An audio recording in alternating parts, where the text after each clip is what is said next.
Olá, queridos, dando mais uma vez continuidade ao nosso tema, que é a Antiguidade, mais especificamente a Antiguidade Oriental, povos da Mesopotâmia. Nós vamos trabalhar agora Babilônia, que é muito interessante, porque é muito falado até hoje em dia na Bíblia, não é isso? Então vamos agora começar no historiar em até 5 minutos com o professor Rubens, tá bom? Como eu falei na aula passada, no início, com os Amoritas. Os Amoritas foi o povo que fundou a Babilônia. O povo nômade que se aproveitou de civilizações dizimadas anteriormente na região da Mesopotâmia, como a Suméria e após a Arcádia, eles se estabeleceram nesse local.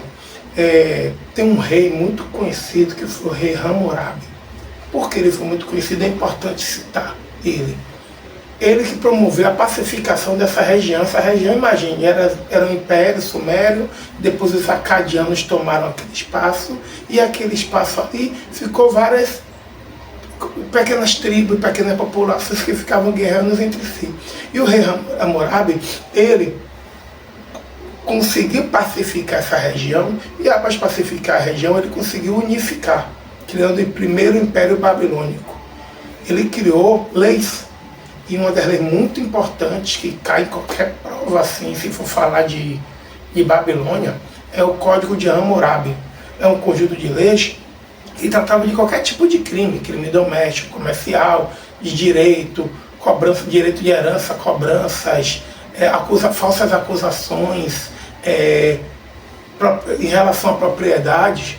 E ele criou essa lei observando a lei de Talião, que é muito interessante, que é o princípio da justiça baseado na reciprocidade.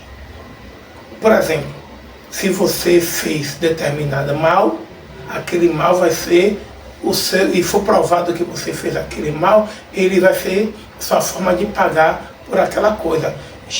Tem até um ditado que fala assim, né? Você já deve ter ouvido falar, que é o olho por olho, dente por dente, né? Se você arrancou o olho da pessoa, seu olho será arrancado. Se você cortou o braço da pessoa, seu braço será arrancado.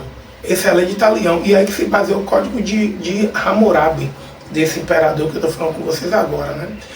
A questão é que a punição fosse proporcional ao dano que foi sofrido. Se você fez aquilo, se fizeram aquilo com você, vai ser feito com você proporcionalmente. O que acabou com vingança. Naquela época tinha muita questão de vingança, né? Muita questão de honra.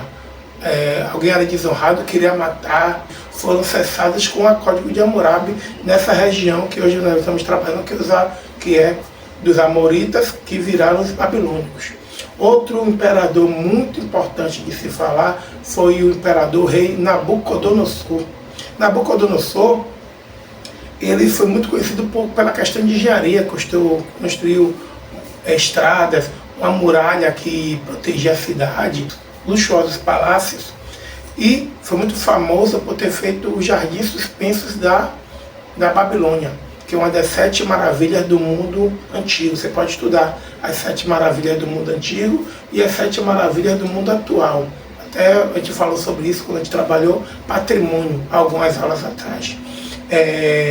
Também se destaca como Nabucodonosor conquistas territoriais. Conseguiram se estabelecer em uma grande área da região da Mesopotâmia até chegando ao Egito, subindo até um pouquinho mais para outras regiões da Ásia. Mas só que eles foram dominados pelos persas, que aí já é outra história, e aí o reino babilônico, por assim dizer, ele termina. Uma curiosidade muito grande em relação ao reino babilônico são referências à Bíblia. É muito interessante quando você ouve alguém falando assim, ó, aqui é a Babilônia, é um lugar ruim, um lugar de pecado. A Babilônia, apesar de ter sido uma cidade mais importante daquela região, ele é símbolo do mal no cristianismo. Não é isso? O que é cristianismo? O espiritismo é cristianismo, o catolicismo é cristianismo, e outras igrejas que são chamadas evangélicas, mas na verdade o termo correto seria neopentecostais ou protestantes. A gente vai discutir isso depois. Mas essas religiões são cristãs porque seguem Jesus Cristo. E na Bíblia, da religião cristã, especialmente no livro Apocalipse, o nome Babilônia é usado no sentido figurado para representar a corrupção do mundo, a sedução material, né? A sedução pelo bem material. Enfim, desde o Gênesis, né? Gênesis, que é criação, que é a primeira parte da Bíblia, que fala da Torre de Babel, isso que é o significado da Babilônia na Bíblia.